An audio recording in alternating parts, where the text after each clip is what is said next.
On Monday, the New York Times decided to show the brutal toll from this war on the front page. A mother and her 2 children killed by Russian mortars as the family tried to flee the city of Irpin. Joining us now is the photojournalist, the award-winning combat photographer, the photojournalist behind that camera lens, Lindsay Addario, the Pulitzer Prize-winning photographer who has spent her entire career documenting war zones. Lindsay, it's been a while since we've talked. Your work here, again, is so exemplary. Vladimir Putin has repeatedly denied that his forces are targeting civilians. Your photos show a different world, the truth. Take us to that moment behind that front cover.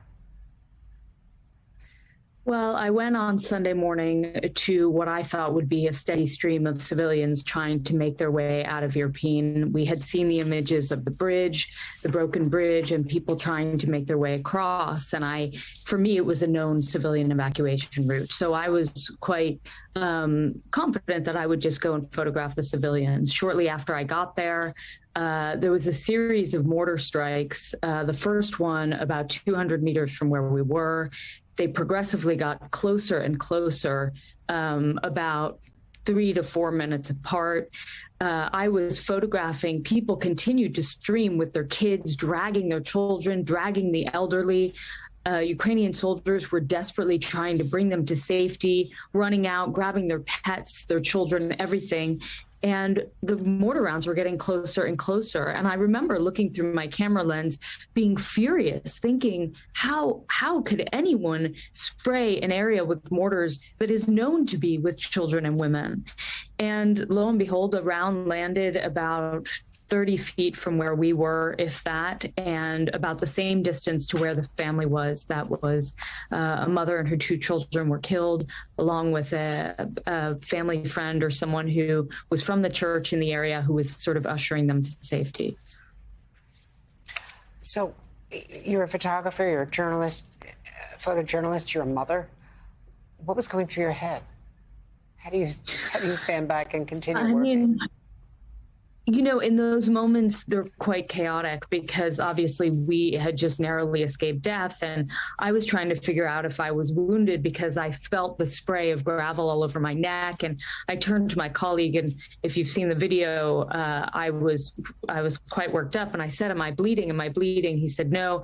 I went right to work. And but I still hadn't seen the family because it was quite dusty. And finally, our security advisor asked us to stay where we were. So I stayed put. And as soon as he was calling for a medic, he ran over to check the pulses of the family. And as soon as I realized that we were able to cross over, I saw the 4 lifeless bodies, what I thought was lifeless. And I remember seeing the body of like a 9-year-old and thinking, I have a 10-year-old son. And in those moments, it's hard to connect the dots because I thought, okay, I have to take this picture because I know this is a war crime. I know these people were targeted intentionally. I watched it happen. But at the same time, my heart was just breaking. And I tried to take the photo in a respectful way. So from the back, and then I worked my way around the scene, but we were still under attack. I mean, mortar rounds continued to come in until we were out of the area. So we kept having to dive for cover as we were going back to our car with the other civilians. You know, and I was just seeing in the San Francisco Chronicle that a firm, SE Ranking, has identified the victims as their chief accountant, a woman named Tatiana Pervenis, and her children. They are grieving her loss, according to her employer in San Francisco. So you've seen so much, you know. I know, you know, in Libya, you were taken hostage along with your colleagues, the great Anthony Shadid, who we lost later in war. There's so many conflicts that you've seen, but the level of attacks, this does remind one of Grozny, of Aleppo, of other experiences that we've had with Russia just deliberately killing civilians.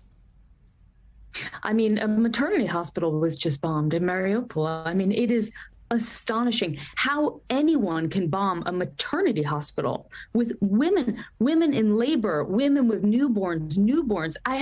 It's unconscionable. It's just unbelievable how there is any justification in bombing a maternity hospital. And I felt the same that day. I have two kids. I watched their bodies. We have met with the father or the husband of this woman and the father of the two kids. Very emotional. I can't.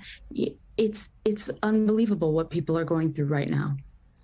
Lindsay, what we're watching right now is, while you've been describing this, we just got this video from that scene in Mariupol from the hospital with some survivors being evacuated, and it is just chaos. And there's an enormous